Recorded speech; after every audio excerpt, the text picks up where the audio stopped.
আছে তাদেরকে শনাক্ত করে বাংলাদেশের আইন অনুযায়ী তাদের শাস্তির ব্যবস্থা। প্রেমিক প্রেমিকার প্রেমটা হচ্ছে আমাদের পরিবারের সাথে, বাবা মায়ের সাথে, পরিজনের সাথেও প্রেম হতে পারে, শিক্ষক ছাত্রছাত্রীর যে প্রেম, তারপরে হচ্ছে যে বন্ধুদের মধ্যে যে প্রেম।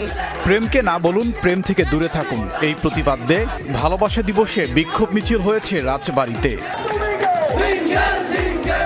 Focus on many not girls নামের একটি সংগঠনের উদ্যোগে শহরের শহীদ রেলওয়ে ময়দান থেকে মিছিলটি বের হয়। পরে পান্না চত্বরে সমাবেশ করেন তারা। আমরা যারা সিনিয়র আছে, বড় আছে, আমার আব্বু আম্মু বা আদার্স ফ্যামিলি মেম্বারদের সাথে হাঁটতে পারি না, ওরা মানে অনৈতিক অবস্থায় বসে থাকে। আমরা কোনো বিয়ে করার আগে কোনো বিলোচনা জড়াতে চাই না, আমরা ডিরেক্ট বিয়ে করবো। পুলিশ প্রশাসনের কাছে শক্ত হাতে এদেরকে প্রতিহত করা এবং সমাজ থেকে সকল প্রকার অশ্লীল অনৈতিক কাজকর্ম যাতে না হয় সেদিকে সজাগ থাকা। এছাড়া ভালোবাসা দিবসে দেশের বিভিন্ন স্থানেও বিক্ষোভ সমাবেশ করেছে প্রেম বিরোধীরা।